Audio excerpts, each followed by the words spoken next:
Sa isang maliit na baryo na napapalibutan ng palayan at mga punong mangga, ay naninirahan ang isang matandang lalaki na kilala ng lahat bilang si Tatay Edu. Tahimik ang kanyang pamumuhay at simple lamang ang kanyang bahay na yari sa kahoy at pawid. Araw-araw ay makikita siyang naglalakad sa makitid na daan ng baryo habang nakasuot ng isang lumang sombrero na tila matagal nang kasama sa kanyang buhay. Ang sombrerong iyon ay kupas na ang kulay at may bahagyang punit sa gilid. Ngunit kahit ganoon ay hindi kailanman nakita ng mga tao na umalis si Tatay Edu sa kanilang bahay nang hindi ito suot. Para sa kanya ay tila mahalaga ang sombrerong iyon kaysa sa anumang bagay na pag-aari niya. Hindi naman mayaman si Tatay Edu. Ang kanyang kabuhayan ay maliit lamang na pagtatanim ng gulay sa likod ng kanyang bahay at paminsan-minsan ay pagtulong sa mga kapitbahay sa kanilang bukid. Ngunit kahit simple ang kanyang pamumuhay ay may isang bagay na kapansin-pansin sa kanya. Sa tuwing pupunta si Tatay Edu sa sabungan ay palaging may kakaibang nangyayari. Ang sabungan sa baryo ay matatagpuan sa dulo ng palayan kung saan tuwing linggo ay nagtitipon ang mga lalaki mula sa iba-ibang lugar. Doon ay maririnig ang ingay ng mga tao na sabik sa laban ng mga manok panabong. Ang lupa sa paligid ay laging puno ng yapak at ang hangin ay may halong alikabok at sigawan ng mga nanonood. Kapag dumadating si Tatay Edu ay tahimik lamang siyang pumapasok sa sabungan.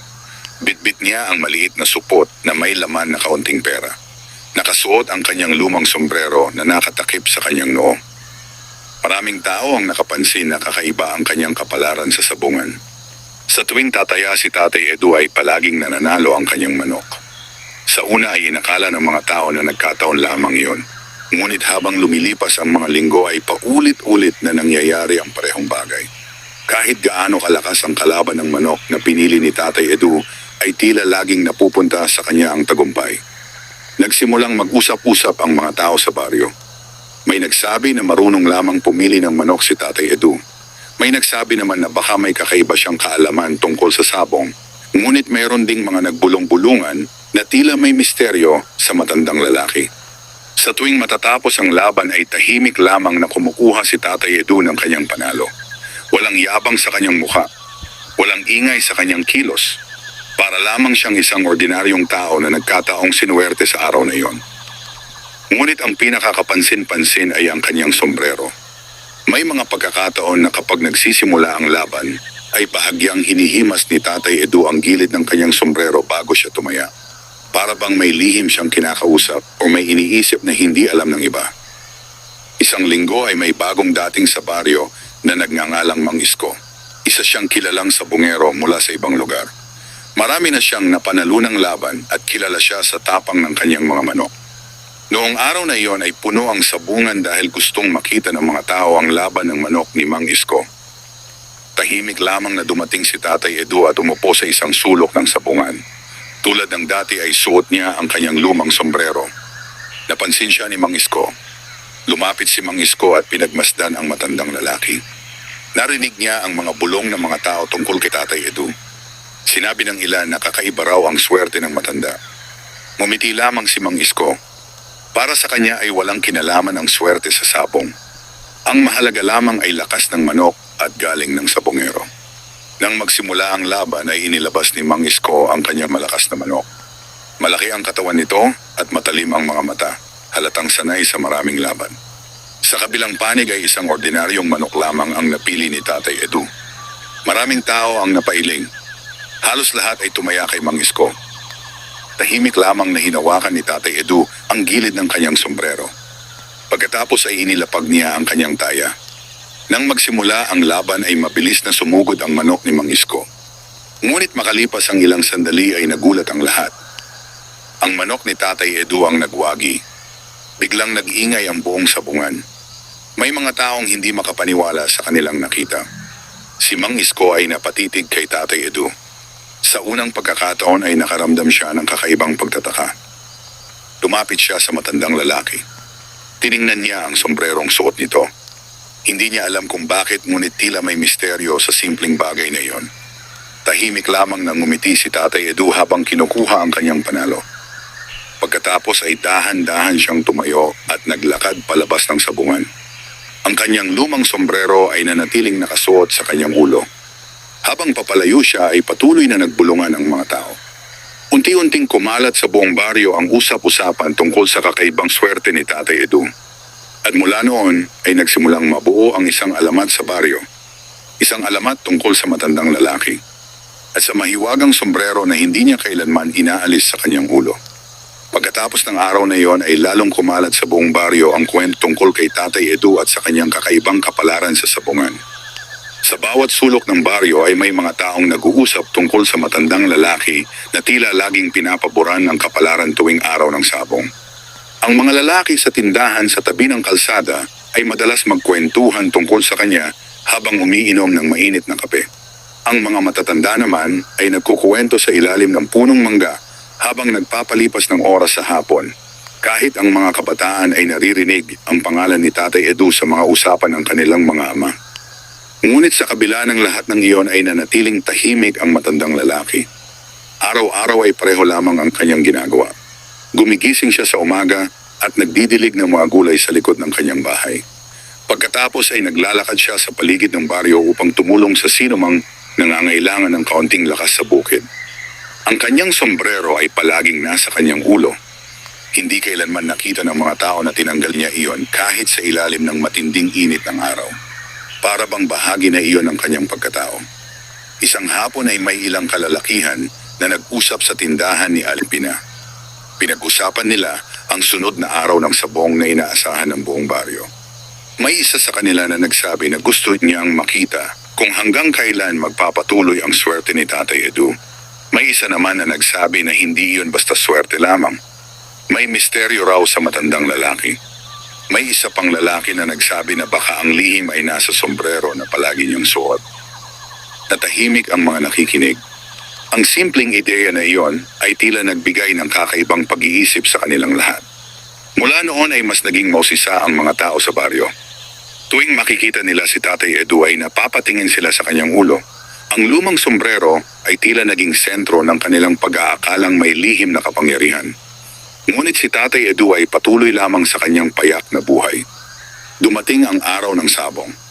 Maagang nagising ang baryo dahil alam ng lahat na magiging masaya na naman ang araw na iyon sa sabungan. Maraming lalaki ang naglakad patungo sa dulo ng palayan kung saan naroroon ang arena ng sabong. Ang araw ay maliwanag at ang hangin ay mainit. Unti-unting napuno ang sabungan ng mga tao. Naroon ang mga nagbebenta ng pagkain at inumin. Naroon ang mga sabongero na may dalang kanig kanilang manok panabong. Ang sigawan at tawanan ng mga tao ay umalingaw-ngaw sa buong lugar.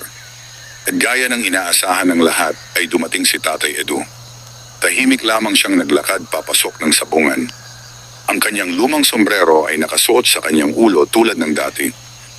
Napansin siya ng maraming tao. Ang ilan ay nagkatinginan. Ang ilan ay nagbulungan. Ang ilan naman ay lihim na ngumiti dahil gusto nilang makita kung muli na namang mananalo ang matandang lalaki. Sa kabilang bahagi ng sabungan ay naroon si Mang Isko. Hindi pa rin nawawala sa kanyang isip ang pagkatalo ng kanyang manok noong nakaraang linggo. Para sa isang sabongero na sanay sa panalo ay hindi madaling tanggapin ang ganoong pangyayari. Tahimik niyang pinanood si Tatay Edu na umupo sa isang sulok ng sabungan. Napansin niya ang sombrero. Napansin niya ang paraan ng paghawak ni Tatay Edu dito. At sa kanyang isip ay nagsimulang mabuo ang isang tanong. May lihim ba ang sombrerong iyon? Nagsimula ang unang laban. Ang dalawang manok ay inilapag sa gitna ng arena. Ang mga tao ay nagsigawan habang inilalagay ang kanin kanilang mga taya. Tahimik lamang si Tatay Edu. Hinawakan niya ang gilid ng kanyang sombrero. Pagkatapos ay pumili siya ng manok at inilapag ang kanyang taya. Nagsimula ang laban. Ang mga manok ay mabilis na sumugod sa isa't isa. Lumipad ang mga balahibo sa hangin habang ang mga tao ay sumisigaw sa paligid. Ilang sandali ang lumipas. Muli ay nagwagi ang manok na pinili ni Tatay Edu Maen. Nag-ingay na naman ang sabungan. Ang ilan ay tumawa sa kanilang pagkatalo. Ang ilan ay napailing. Ang ilan naman ay nagsimulang maniwala na may kakaibang bagay sa matandang lalaki. Hindi nagtagal ay nagsimula ang pangalawang laban. At muli ay tumaya si Tatay Edu. Muli ay hinawakan niya ang gilid ng kanyang sombrero bago niya inilapag ang kanyang pera. At muli ay nanalo ang kanyang piniling manok. dalawang sunod na panalo. Ang usap-usapan sa sabungan ay lalong lumakas. Ang mga mata ng maraming tao ay napunta sa sombrero ni Tatay Edu. Para sa kanila ay tila may lihim na kapangyarihan ang simpleng bagay na iyon. Sa isang sulok ng sabungan ay nakatayo si Mang Isko habang tahimik na nagmamasid. Habang pinagmamasdan niya ang matandang lalaki ay lalo siyang nakaramdam ng pagtataka. Hindi niya alam kung bakit, ngunit pakiramdam niya ay may mas malalim na kwento sa likod ng sombrerong iyon. Isang kwento na hindi pa alam ng baryo. Isang lihim na matagal nang nakatago. At habang lumilipas ang araw ay unti-unting nagiging malinaw sa kanyang isip na kailangan niyang malaman ang katotohanan tungkol kay Tatay Edu. At higit sa lahat ay tungkol sa mahiwagang sombrero na tila nagdadala ng walang katapusang panalo sa sabungan. Pagkatapos ng sunod-sunod na panalo ni Tatay Edu sa araw na iyon, ay lalo pang nag-ingay ang usap-usapan sa sabungan. Maraming tao ang hindi makapaniwala sa kanilang nakita. Sa loob lamang ng ilang oras ay 3 beses na nanalo ang manok na pinili ng matandang lalaki. Ang mga lalaking dating nagdududa ay nagsimulang mapaisip. Ang mga dati namang hindi naniniwala sa swerte ay nagsimulang magtaka. Ang pangalan ni Tatay Edu ay paulit-ulit na narinig sa bawat sulok ng sabungan. Ngunit si Tatay Edu ay nanatiling tahimik. Matapos niyang kunin ang kanyang mga panalo ay dahan-dahan siyang tumayo at naglakad palabas ng sabungan. Walang bakas ng yabang sa kanyang mukha. Walang anumang salita mula sa kanyang bibig. Ang kanyang lumang sombrero ay nanatiling nakasuot sa kanyang ulo. Habang naglalakad siya sa makitid na daan, papalabas ng sabungan, ay may ilang taong lihim na nakatingin sa kanya. Ang kanilang mga mata ay nakatuon sa sombrero. Para sa kanila ay tila iyon ang sagot sa misteryo. Sa isang sulok ng sabungan ay nakatayo si Mang Isko. Tahimik niyang pinanood ang pag-alis ni Tatay Edu. Hindi pa rin nawawala sa kanyang isip ang mga pangyayari sa araw na iyon. Bilang isang veteranong sabungero, ay sanay siyang makakita ng magagaling na manok at matatalinong sabungero. Ngunit ang nakita niya kay Tatay Edu ay kakaiba. Hindi yun mukhang karaniwang swerte lamang. Sa bawat laban ay tila alam na ng matandang lalaki kung aling manok ang mananalo. Para bang may bumubulong sa kanya ng tamang sagot. Unti-unting nabuo sa isip ni Mang Isko ang isang matinding pagnanais. Gusto niyang malaman ang lihim ni Tatay Edu. Kinagabihan ay tahimik ang baryo. Ang mga ilaw mula sa mga bahay ay nagbigay ng kaunting liwanag sa madilim na paligid. Ang hangin ay malamig at ang mga kuliglig ay maririnig sa mga damuhan. Sa loob ng maliit na bahay ni Tatay Edu ay nakaupo ang matandang lalaki sa harap ng kanyang mesa na gawa sa kahoy. Sa ibabaw ng mesa ay naroon ang lumang sombrero. Ito ang isa sa iilang pagkakataon na wala iyon sa kanyang ulo. Tahimik na nakatingin si Tatay Edu sa sombrero. Ang kanyang mga mata ay tila may malalim na iniisip. Matagal na panahon na ang lumipas mula nang mapunta sa kanya ang sombrerong iyon. Isang alaala mula sa nakaraan ang unti-unting bumalik sa kanyang isip. Maraming taon na ang nakalipas nang siya ay isang binata pa lamang. Noong panahong iyon ay mahirap ang kanyang buhay. Wala siyang sariling lupa. Wala siyang ipon. Ang tanging mayroon siya ay lakas ng kanyang katawan at pag-asa na balang araw ay gaganda rin ang kanyang kapalaran. Isang gabi ay nangyari ang isang kakaibang pangyayari sa kanyang buhay. Habang naglalakad siya pauwi mula sa bukid ay nadaanan niya ang isang matandang puno sa gilid ng gubat. Ang gabi ay madilim at ang buwan ay bahagyang natatakpan ng ulap. Habang siya ay naglalakad ay may narinig siyang mahina na tinig. Huminto siya. Pinakinggan niya ang paligid. Muli niyang narinig ang tinig. Ito ay tila nanggagaling sa ilalim ng puno. Dahan-dahan siyang lumapit. Sa ilalim ng puno ay nakita niya ang isang matandang lalaki na nakahiga sa lupa. Ang matandang iyon ay mukhang pagod at mahina. Lumapit si Tatay Edu at tinulungan niya itong makaupo. Binigyan niya ito ng tubig mula sa kanyang maliit na sisidlan. Matagal silang nanatili roon habang nagpapahinga ang matanda. Pagkaraan ng ilang sandali ay nagsalita ang matandang lalaki. Nagpasalamat ito kay Tatay Edu sa pagtulong. Pagkatapos ay inabot nito ang isang lumang sombrero. Sinabi ng matanda na tanggapin iyon ni Tatay Edu bilang pasasalamat. Noong una ay nagulat si Tatay Edu. Sinabi niya na hindi niya kailangan ng anumang kapalit. Ngunit iginiit ng matandang lalaki na tanggapin niya ang sombrero. May kakaibang tingin ang matanda habang sinasabi ang mga salitang iyon. Sa huli ay tinanggap ni Tatay Edu ang sombrero. Pagkatapos ay nagpasalamat siya at nagpaalam na. Ngunit bago siya tuluyang umalis ay may sinabi ang matandang lalaki. Isang bagay na hindi kailanman nakalimutan ni Tatay Edu. Sinabi ng matanda na ang sombrerong iyon ay hindi pangkaraniwan. Sinabi nito na darating ang araw na matutuklasan ni Tatay Edu ang kakaibang kapalaran na dala ng sombrerong iyon. Ngunit may isang paalala ang matanda. Gamitin lamang ito ng may kabutihan. At huwag kailanman hayaang manaig ang kasakiman sa kanyang puso. Matapos sabihin iyon ay tumahimik ang matanda. Paglingon ni Tatay Edu ay wala na ang matandang lalaki sa ilalim ng puno. Tila naglaho ito sa kadiliman ng gabi. Simula noon ay hindi na muling nakita ni Tatay Edu ang matandang iyon. Ngunit ang sombrero ay nanatili sa kanya. Tahimik na nakatingin si Tatay Edu sa sombrero na nasa ibabaw ng mesa.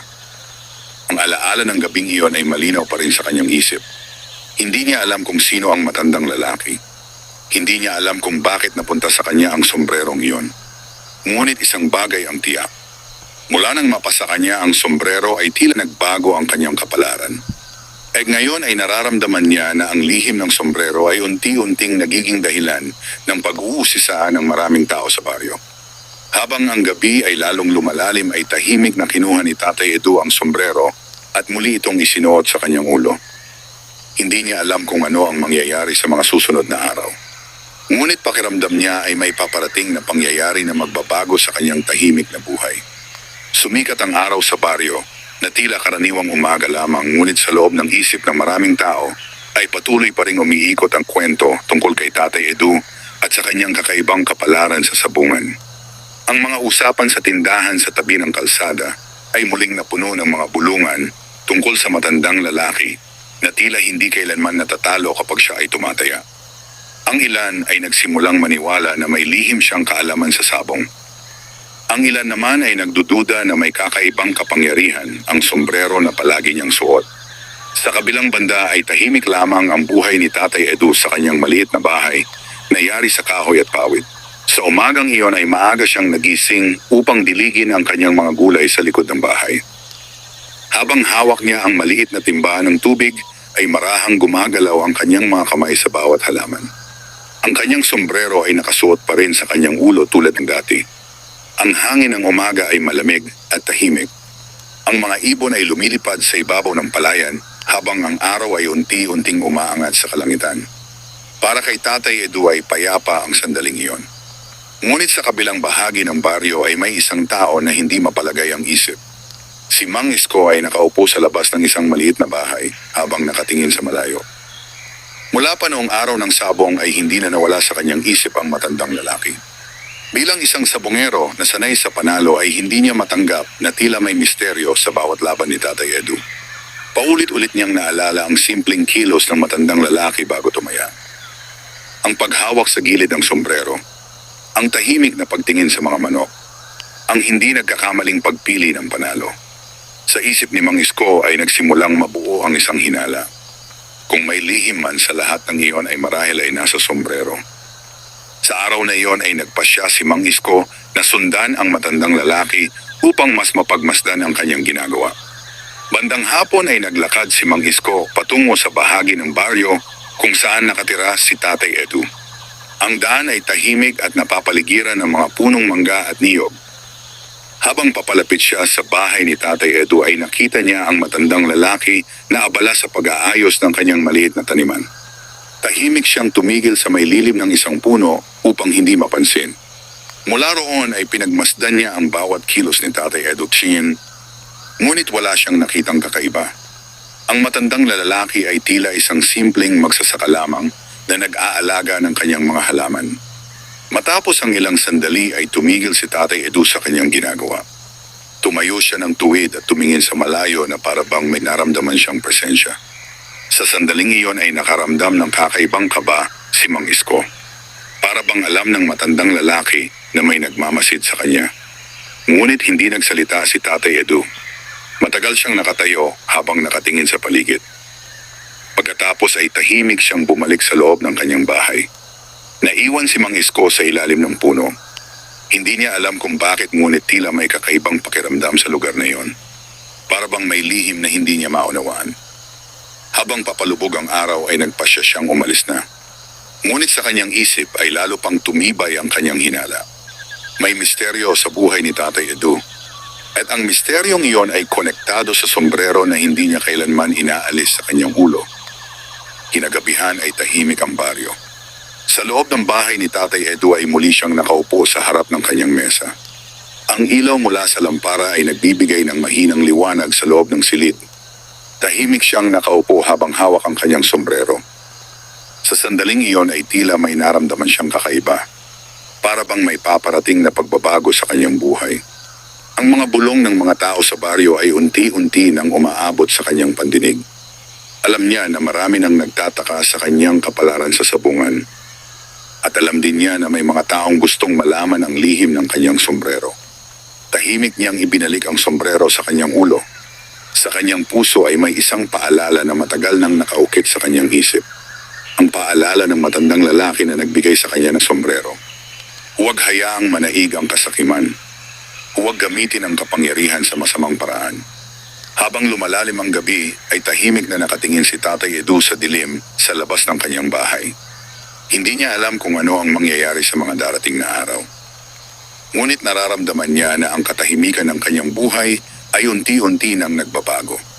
At sa pagbabagong iyon ay maaaring masubok ang tunay na halaga ng mahiwagang sombrero na matagal na niyang tinatago sa kanyang ulo.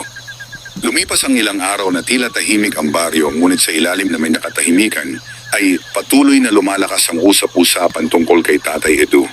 Sa bawat kanto ng baryo ay may mga taong nagkukuwento tungkol sa kanyang sunod-sunod na panalo sa sabungan.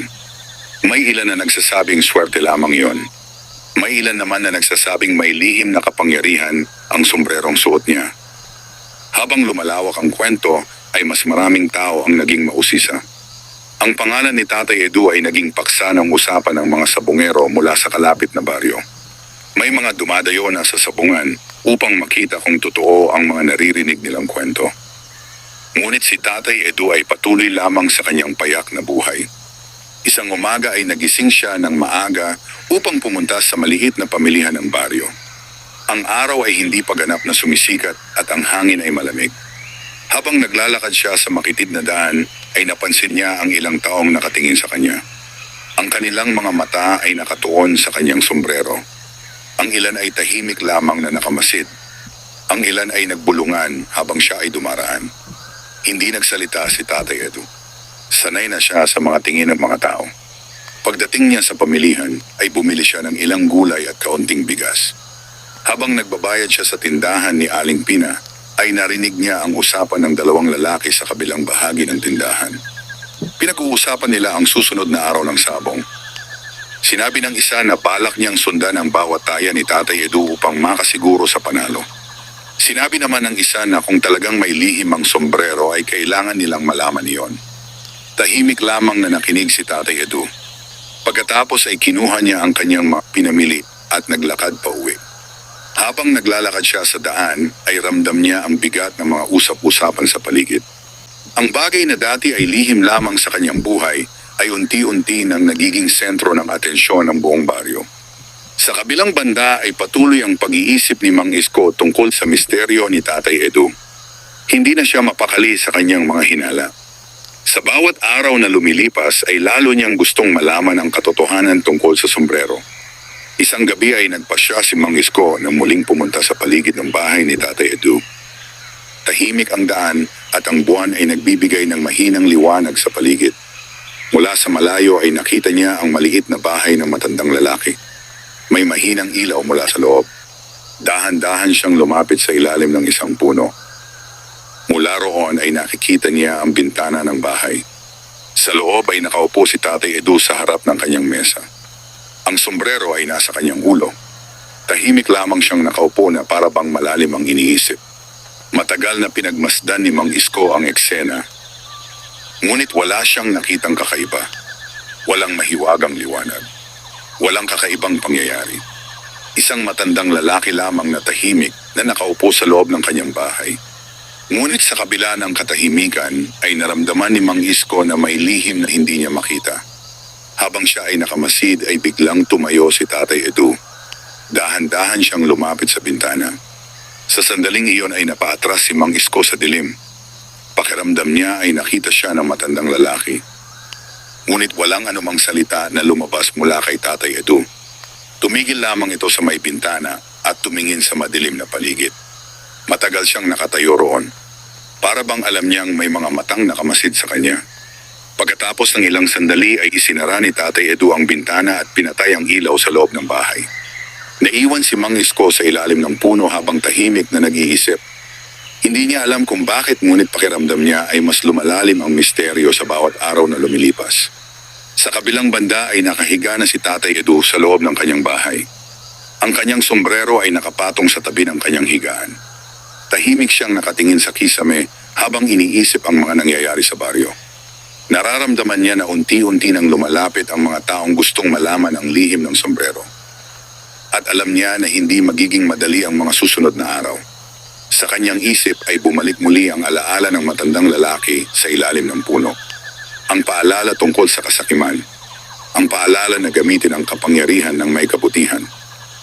Habang lumalalim ang gabi ay dahan-dahan niyang ipinikit ang kanyang mga mata. Ngunit sa kanyang puso ay may isang tanong na patuloy na bumabalik.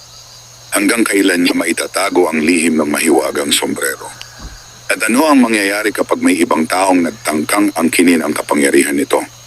Dumating ang araw ng sabong na inaabangan ng maraming tao sa baryo at maging ng mga sabongero mula sa kalapit na lugar. Maaga pa lamang ay may mga lalaking naglalakad na patungo sa sabungan sa dulo ng palayan. Ang hangin ay puno ng ingay ng usapan at pag-asa ng mga taong naghahangad ng panalo.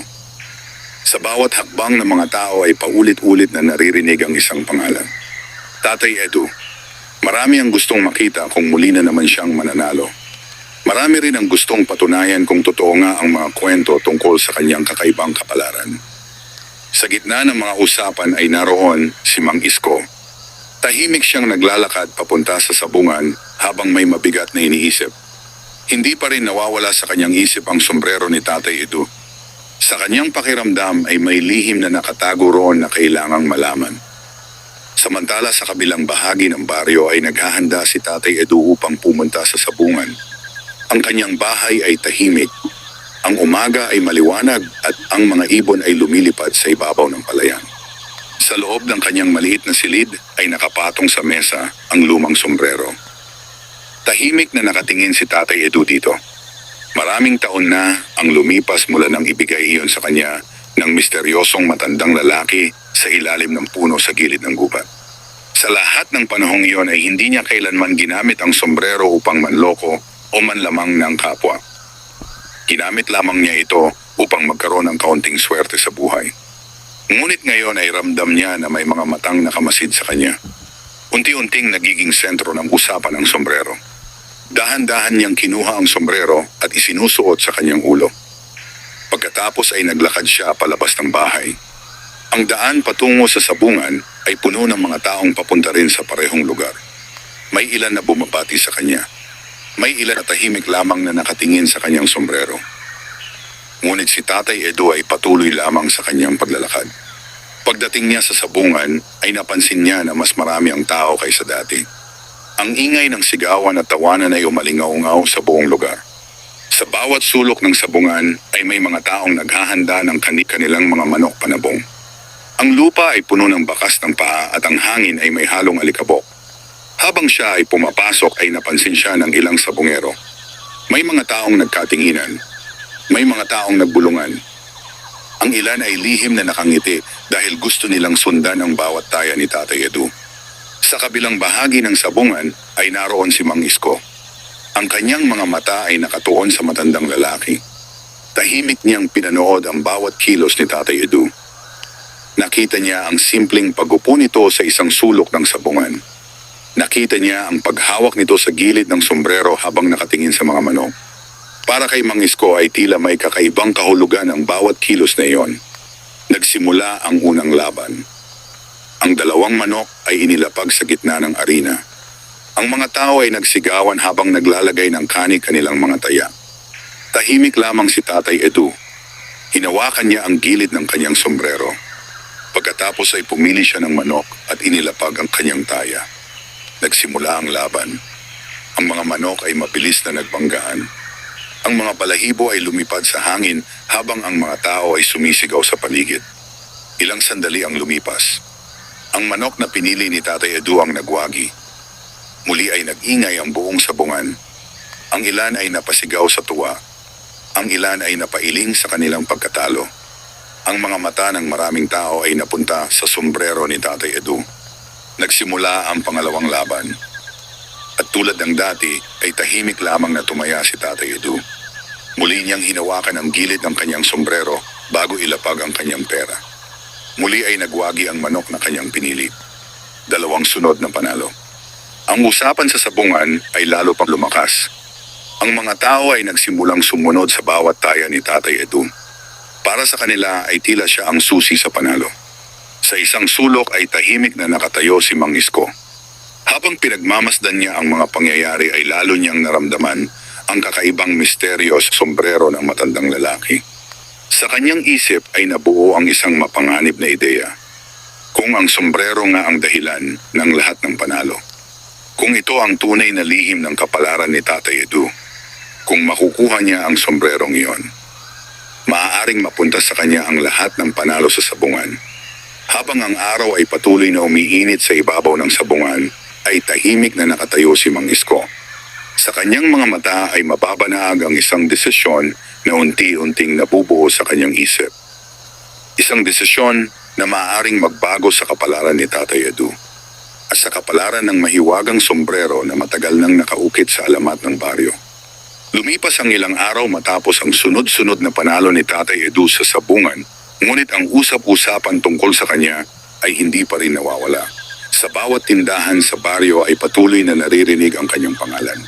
Ang mga lalaki na dating nagdududa ay nagsimulang maniwala na may kakaibang kapalaran ang matandang lalaki. Ang ilan ay nagsasabing biyaya iyon ng langit. Ang ilan naman ay nagsasabing may mahiwagang bagay na nakatago sa kanyang sombrero. Sa gitna ng mga usapang iyon ay lalong naging tahimik si Tatay Edu. Patuloy lamang ang kanyang simpleng buhay sa maliit na bahay sa gilid ng baryo. Tuwing umaga ay nag-aalaga siya ng kanyang mga gulay at naglilinis ng paligid ng kanyang bakuran. Ang kanyang sombrero ay palaging nakasuot sa kanyang ulo. Para sa kanya ay hindi lamang iyon isang bagay na nagbibigay ng swerte. Ito ay paalala ng isang pangyayari sa kanyang nakaraan. Isang pangyayari na nagbago sa kanyang buhay. Ngunit sa kabilang bahagi ng baryo ay may isang tao na unti-unting nababalot ng ibang pag-iisip. Si Mang Isko ay hindi na mapakali sa kanyang mga iniisip tungkol sa sombrero ni Tatay Edu. Sa bawat gabi ay paulit-ulit niyang naaalala ang mga laban sa sabungan. Ang bawat panalo ng matandang lalaki. Ang bawat kilos nito bago tumaya. Para kay Mang Isko ay hindi iyon basta swerte lamang. Sa kanyang puso ay unti-unting lumalago ang isang pagnanais. Isang pagnanais na malaman ang lihim ng sombrero. Isang pagnanais na mapasa kanya ang kapangyarihan nito. Isang gabi ay naglakad si Mang Isko sa madilim na daan patungo sa bahay ni Tatay Edu. Ang buwan ay maliwanag at ang hangin ay malamig. Tahimik ang buong baryo. Mula sa malayo ay nakita niya ang maliit na bahay na nakatayo sa gilid ng palayan. Walang ilaw sa loob. Ang paligid ay tahimik. Dahan-dahan siyang lumapit sa bakuran. Ang kanyang mga hakbang ay maingat upang walang marinig. Habang papalapit siya sa bahay, ay napansin niya ang isang bintana na bahagyang nakabukas. Mula roon ay tanaw ang loob ng silid. Tahimik siyang tumigil sa gilid ng bintana at sumilip sa loob. Sa loob ng silid ay nakahiga si Tatay Edu sa kanyang higaan. Ang lampara ay patay na at ang silid ay madilim. Sa tabi ng higaan ay may maliit na mesa. Sa ibabaw ng mesa ay naroon ang lumang sombrero. Sa unang pagkakataon ay nakita ni Mang Isko ang sombrero na hindi suot ng matandang lalaki. Tahimik siyang nakatingin dito mula sa labas ng bintana. Sa kanyang dibdib ay naramdaman niya ang mabilis na tibok ng kanyang puso. Sa kanyang isip ay paulit-ulit na bumabalik ang parehong tanong. Kung makukuha niya ang sombrero, magiging kanya rin ba ang lahat ng panalo? Magkakaroon din ba siya ng kapalaran tulad ni Tatay Edu? Habang siya ay nakatingin sa sombrero, ay unti-unting lumakas ang tukso sa kanyang isip. Ang simpleng pagnanais na malaman ang lihim ay naging isang mapanganib na balak. Sa kanyang harapan ay naroon ang bagay na matagal na niyang iniisip. ang mahiwagang sombrero. Tahimik siyang nakatayo sa dilim habang iniisip ang susunod niyang gagawin. Sa kabilang banda ay mahimbing na natutulog si Tatay Edu. Hindi niya alam na may isang taong nakamasid sa labas ng kanyang bintana. Hindi niya alam na may isang taong nag-iisip na kunin ang sombrero na matagal na niyang inaalagaan. Ang gabi ay lalong lumalim. Ang hangin ay marahang gumagalaw sa paligid ng bahay. Sa sandaling iyon ay tahimik na gumawa ng desisyon si Mang Isko. Isang desisyon na maaaring magbago sa kapalaran ng lahat. Dahan-dahan siyang kumilos palapit sa bintana. Ang kanyang mga mata ay nakatuon sa lumang sombrero na nasa ibabaw ng mesa. Ang sombrerong matagal nang tinatawag ng mga tao na swerte ni Tatay Edu. Ang sombrerong maaaring magdala ng kapalaran sa sino mang magsusuot nito.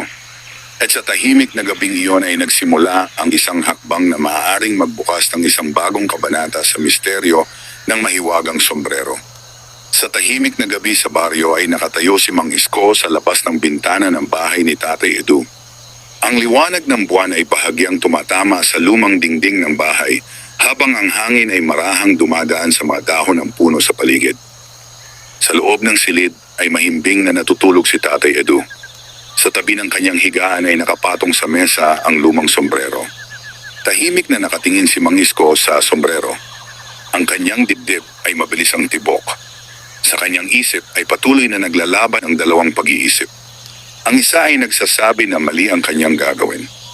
Ang isa naman ay nagtutulak sa kanya na kunin ang sombrero. Ang pagnanais na malaman ang lihim nito ay mas naging malakas kaysa sa kanyang pag-alinlangan. Dahan-dahan siyang lumapit sa bintana. Ang kanyang mga hakbang ay maingat upang walang marinig sa loob ng bahay. Marahan niyang itinulak ang bintana upang lumuwag ang siwang. Ang kahoy ay bahagyang kumaluskos, ngunit hindi nagising si Tatay Edu. Huminto sandali si Mang Isko at nakinig sa paligid. Tahimik ang gabi. Walang ibang tao sa paligid ng bahay. Muli siyang kumilos. Dahan-dahan niyang ipinasok ang kanyang kamay sa loob ng silid. Ang kanyang mga daliri ay papalapit sa sombrero na nakapatong sa mesa.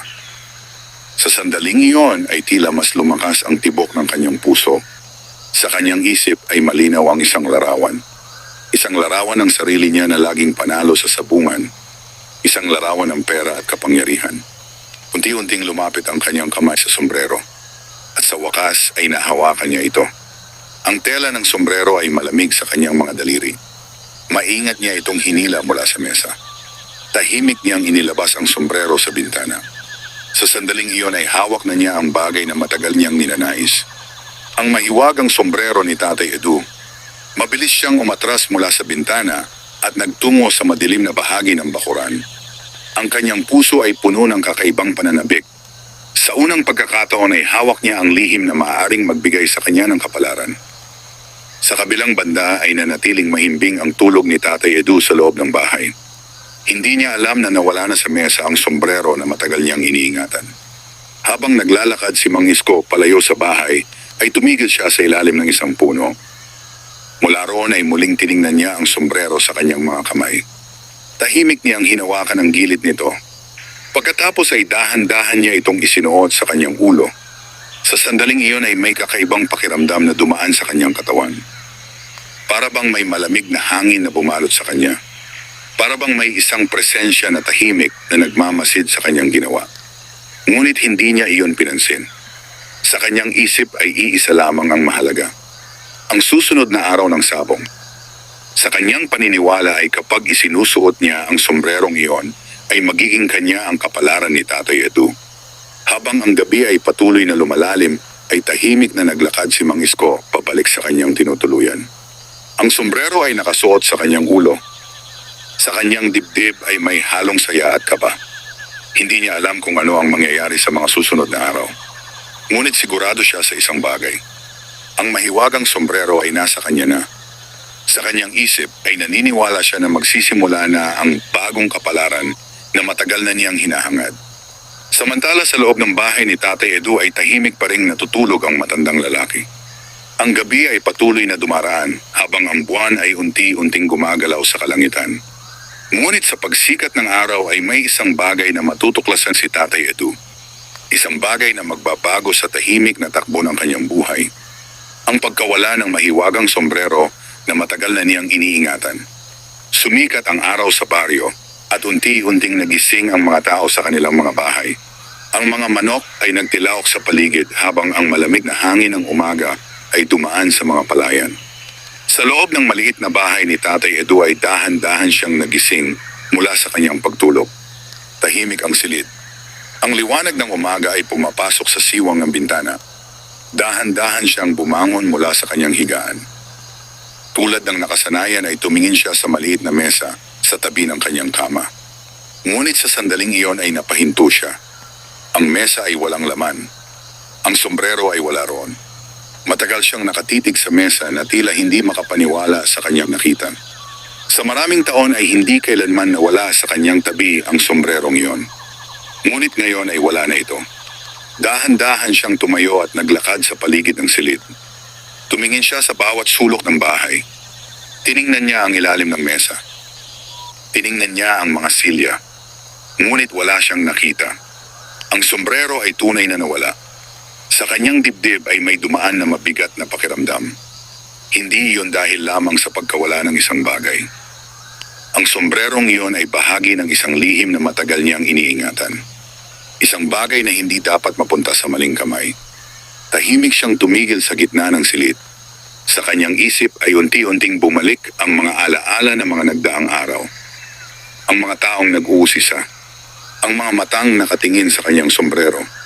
At ang pakiramdam na may nagmamasid sa kanyang bahay sa gabi. Sa sandaling iyon ay naunawaan niya ang isang bagay. May kumuha ng sombrero. Sa kabilang bahagi ng baryo ay maagang nagising si Mang Isko. Ang unang ginawa niya ay hawakan ang sombrero na suot niya sa kanyang ulo.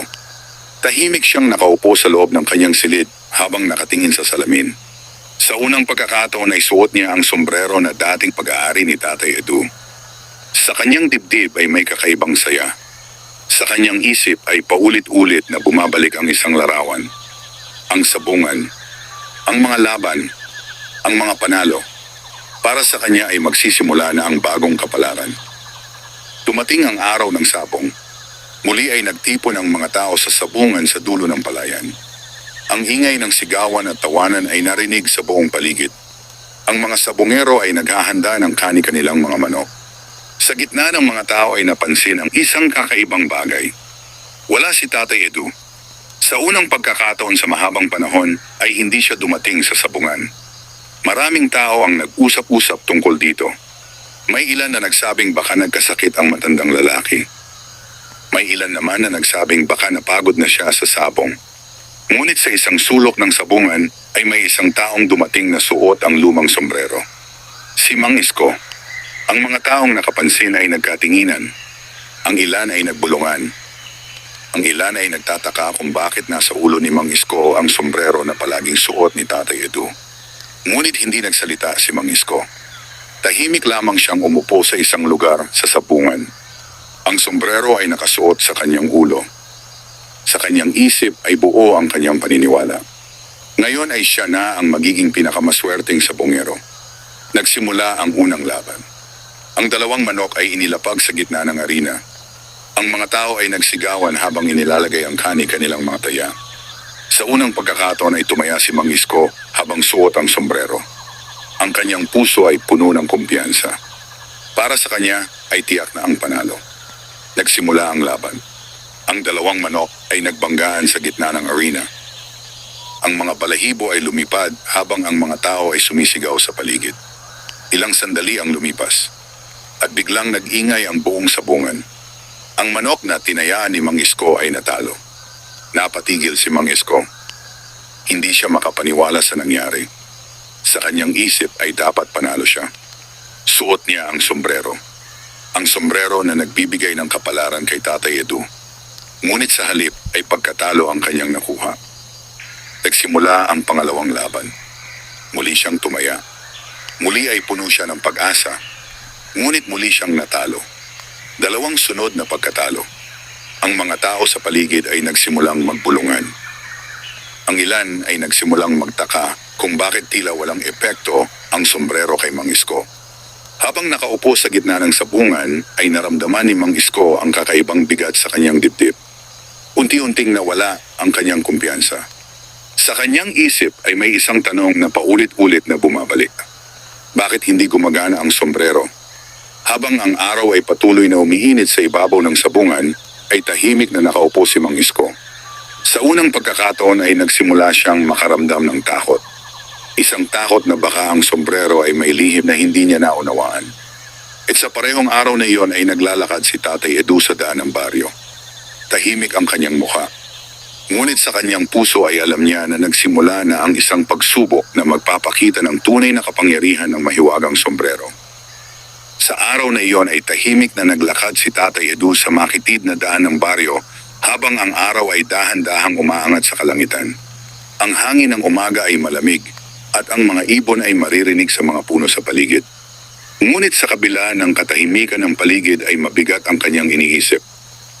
Ang pagkawala ng sombrero ay hindi lamang simpleng pangyayari. Alam niya na ang bagay na iyon ay may kapangyarihan na hindi dapat mapunta sa maling kamay. Habang siya ay naglalakad, ay naalala niya ang mga salitang sinabi ng matandang lalaki na nagbigay sa kanya ng sombrero maraming taon na ang nakalipas. Gamitin lamang ito ng may kabutihan. Huwag hayaang manaig ang kasakiman.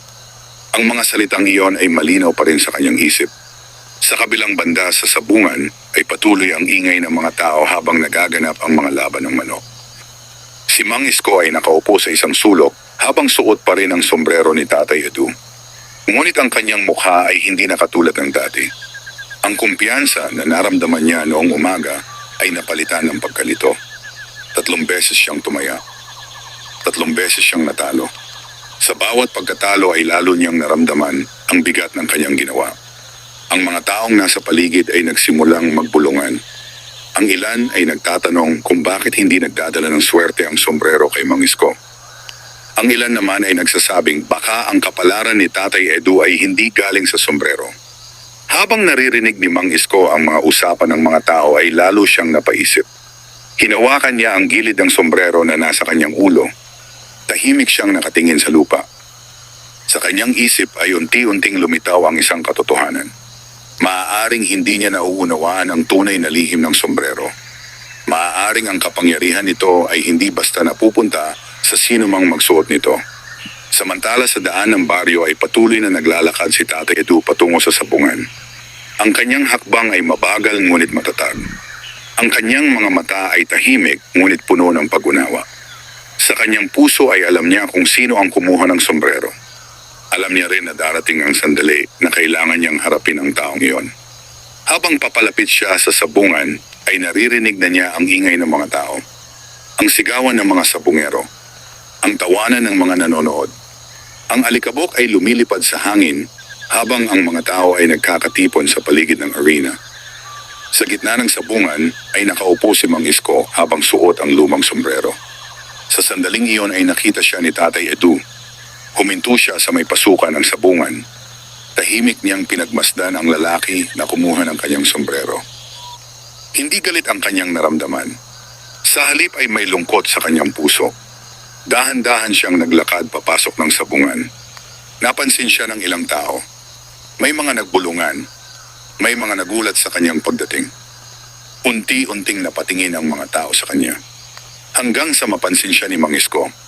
Nang makita ni Mang Isko si Tatay Edu ay tila tumigil ang kanyang paghinga. Sa unang pagkakataon ay naramdaman niya ang bigat ng kanyang ginawa. Ang sombrero na nasa kanyang ulo ay tila naging mabigat sa kanyang pakiramdam. Tahimik na naglakad si Tatay Edu papalapit sa kanya. Ang buong sabungan ay tila na tahimik. Walang nagsalita. Walang gumalaw. Huminto si Tatay Edu sa harap ni Mang Isko. Tahimik silang nagkatitigan. Sa sandaling iyon ay malinaw sa mukha ni Mang Isko ang pagsisisi. Dahan-dahan niyang hinawakan ang sombrero sa kanyang ulo. Pagkatapos ay tinanggal niya ito. Ang kanyang mga kamay ay bahagyang nanginginig. Inabot niya ang sombrero kay Tatay Edu. Tahimik na tinanggap ni Tatay Edu ang sombrero. Walang galit sa kanyang mga mata. Walang salitang lumabas mula sa kanyang bibig. Sinuot niya muli ang sombrero sa kanyang ulo. Sa sandaling iyon ay tila bumalik ang katahimikan sa paligid. Tahimik na tumingin si Tatay Edu kay Mang Isko. Sa kanyang mga mata ay may isang malinaw na mensahe. Ang kapalaran ay hindi nagmumula sa kasakiman. Ang tunay na swerte ay dumarating lamang sa taong marunong gumamit ng biyaya ng may kabutihan. Pagkatapos ng sandaling iyon ay dahan-dahan na umalis si Tatay Edu sa gitna ng sabungan. Ang mga tao ay tahimik na nakamasid habang siya ay naglalakad palabas. Ang lumang sombrero ay muli na namang nakasuot sa kanyang ulo. At mula sa araw na iyon ay mas lalo pang naging alamat sa baryo ang kwento ni Tatay Edu. Isang kwento tungkol sa mahiwagang sombrero. At tungkol sa isang matandang lalaki na pinili ang kabutihan kaysa sa kapangyarihan. Lumipas ang mga araw matapos ang nangyari sa sabungan at ang kwento tungkol sa mahiwagang sombrero ni Tatay Edu ay lalo pang kumalat sa buong baryo. Maraming tao ang nakasaksi sa sandaling ibinalik ni Mang Isko ang sombrero at mula noon ay naging aral iyon sa lahat ng nakarinig ng kwento. Si Mang Isko ay nagbago. Hindi na siya naghabol ng madaling kapalaran. Sa halip ay nagsimula siyang magtrabaho ng marangal at tahimik sa baryo. Unti-unti niyang tinanggap na ang tunay na tagumpay ay hindi nakukuha sa pag-angkin ng bagay na hindi para sa kanya. Samantala ay nagpatuloy ang payak na buhay ni Tatay Edu. Tuwing umaga ay makikita pa rin siyang nagdidilig ng mga gulay sa likod ng kanyang maliit na bahay. Tuwing hapon ay naglalakad siya sa baryo upang tumulong sa sino mang nangangailangan ng tulong. Ang kanyang lumang sombrero ay nananatiling nakasuot sa kanyang ulo. Paminsan-minsan ay pumupunta pa rin siya sa sabungan, ngunit hindi na tulad ng dati. Hindi na siya palaging tumataya at mas madalas na lamang siyang nakaupo sa gilid habang pinapanood ang mga laban. Para sa kanya ay hindi na mahalaga ang panalo. Mas mahalaga ang katahimikan ng kanyang buhay. Isang hapon habang papalubog ang araw ay naglakad si Tatay Edu sa daan papunta sa matandang puno sa gilid ng gubat. Ito ang parehong puno kung saan niya unang nakita ang misteryosong matandang lalaki na nagbigay sa kanya ng sombrero. Tahimik siyang tumigil sa ilalim ng puno. Ang hangin ay marahang gumagalaw sa mga dahon habang ang liwanag ng araw ay unti-unting nawawala sa kalangitan. Dahan-dahan niyang hinawakan ang sombrero sa kanyang ulo. Matagal siyang nakatayo habang iniisip ang lahat ng nangyari sa kanyang buhay. Ang mga tao ng kahirapan, ang mga taon ng kapalaran, at ang mga pagsubok na dumaan sa kanyang landas. Sa sandaling iyon ay naunawaan niya ang tunay na kahulugan ng sombrero. Hindi ito simpleng bagay na nagbibigay ng swerte. Ito ay isang pagsubok sa puso ng taong nagsusuot nito. Isang pagsubok kung pipiliin ba niya ang kabutihan o ang kasakiman. Dahan-dahan niyang tinanggal ang sombrero sa kanyang ulo. Tahimik niyang inilapag ito sa ilalim ng matandang puno. Para sa kanya ay sapat na ang mga taon na ginugol niya kasama ang sombrerong iyon. Panahon na upang bumalik ito sa lugar kung saan nagsimula ang lahat. Habang siya ay tumalikod at naglakad pabalik sa baryo ay marahang umihip ang hangin sa ilalim ng puno. Ang sombrero ay nanatiling nakahiga sa lupa habang ang mga dahon ay marahang gumagalaw sa paligid nito. Sa mga sumunod na araw ay may ilang tao na nagsabing may nakakita ng isang matandang lalaki sa ilalim ng puno sa gilid ng gubat. May ilan na nagsabing tila may kinuha itong isang lumang sombrero bago ito nawala sa dilim ng kagubatan. Ngunit walang nakatiyak kung totoo ang kanilang nakita. Ang tanging nanatili ay ang alamat na iniwan ni Tatay Edu sa baryo. Isang alamat tungkol sa mahiwagang sombrero at tungkol sa isang taong pinili ang kabutihan kaysa sa kapangyarihan. At sa tuwing maririnig ng mga tao ang kwento ni Tatay Edu ay naaalala nila ang isang simpleng aral. Ang tunay na swerte ay hindi nanggagaling sa isang bagay. Ito ay nanggagaling sa kabutihan ng puso ng tao.